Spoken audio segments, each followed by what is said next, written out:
It began as a promise of love, of adventure, of a shared future that felt limitless. In October of 2003, Tina Thomas Watson was 26 years old, newly married, and filled with the kind of cautious optimism that comes from believing life is finally moving in the right direction. She was thoughtful, gentle, and deeply devoted to the people she loved. When she married Gabe Watson, she believed she had found safety, companionship, and someone who would always be there to protect her. Their honeymoon was meant to celebrate that belief. Australia was not a random choice. It was exotic, breathtaking, and unforgettable. The turquoise waters of the Great Barrier Reef, the promise of once-in-a-lifetime experiences, and the thrill of doing something extraordinary together as husband and wife. Tina had mixed feelings about the trip. She was excited but nervous. She was not a thrill seeker. She trusted preparation, caution, and routine. But she trusted Gabe more than anything, and that trust would take her underwater. On October 22, 2003, Tina and Gabe boarded a dive boat headed toward the Yongala shipwreck, one of the most famous and most dangerous dive sites in Australia. The Yongala was a massive steel passenger ship that sank during a cyclone in 1911. Over the decades, it became a haunting underwater monument, resting more than 100 feet below the surface, surrounded by strong currents and unpredictable conditions. It was not recommended for beginner divers. Tina was a beginner. She had recently earned her scuba certification and had logged only a handful of dives. She was still learning how her body reacted underwater, how to control her breathing, her buoyancy, her fear. Gabe, on the other hand, had significantly more experience. He had completed advanced dives, was confident in difficult conditions, and understood emergency procedures. That difference mattered. Before entering the water, the dive instructor gave a safety briefing. The conditions were not ideal. The current was strong. Divers were warned to stay close to their buddies and to abort the dive immediately if anything felt wrong. Tina listened carefully. Witnesses later said she looked tense but determined. She trusted Gabe to take care of her. When the divers descended into the water, the ocean swallowed them whole. Light faded quickly as they moved deeper. The current tugged at their bodies, pulling them sideways, testing their control. For experienced divers, it was challenging. For someone like Tina, it was overwhelming. Almost immediately, something went wrong. Divers nearby later described seeing Tina struggle. Her movements were frantic, uncontrolled. She kicked hard but didn't rise. Her arms flailed as if she were fighting an invisible force. One diver recalled that she appeared panicked, her body tilted downward, sinking instead of floating. Another noticed that her buoyancy was completely off.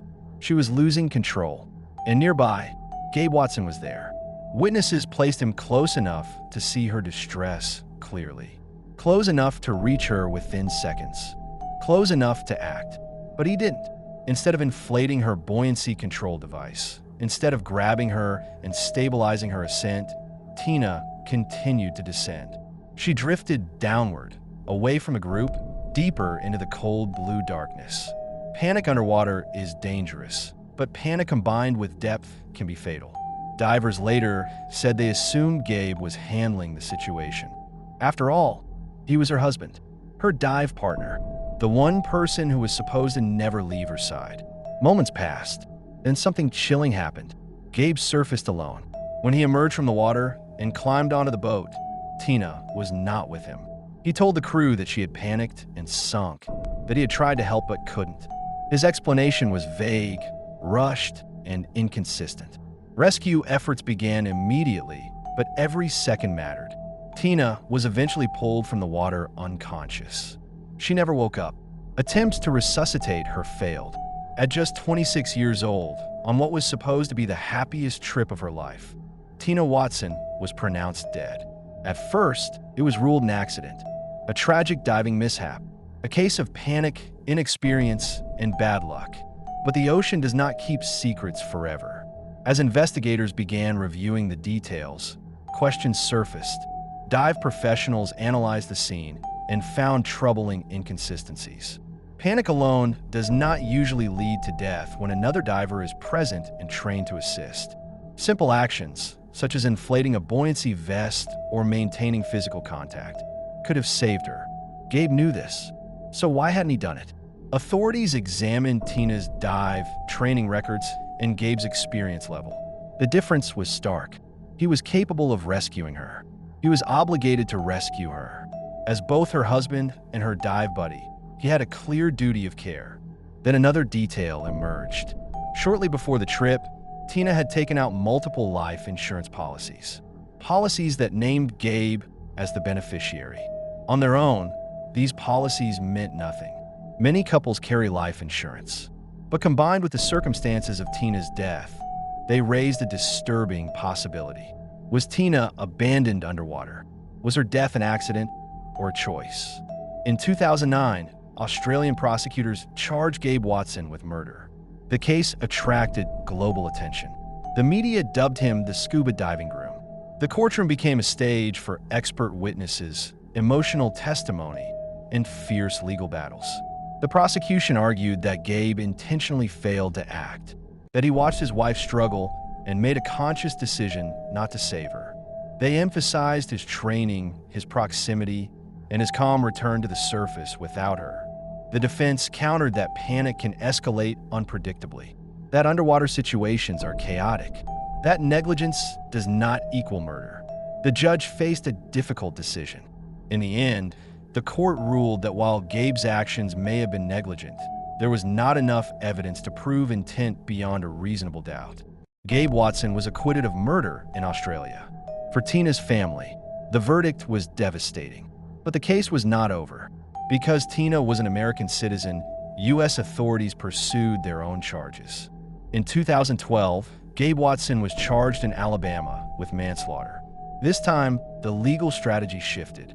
Rather than proving intent, prosecutors focused on responsibility. Gabe eventually accepted a plea deal. He pleaded guilty to manslaughter, admitting that his careless actions contributed to Tina's death. He did not confess to murder, but he acknowledged failure. He served no additional prison time and was placed on supervised release. Justice, some felt, was incomplete. Today, Tina Watson's death remains one of the most controversial cases in diving history. Some believe it was a tragic accident magnified by fear and inexperience. Others believe a newlywed woman was left to die beneath the waves by the person she trusted most. What remains undeniable is this: Tina entered the ocean believing she was safe. She never came back.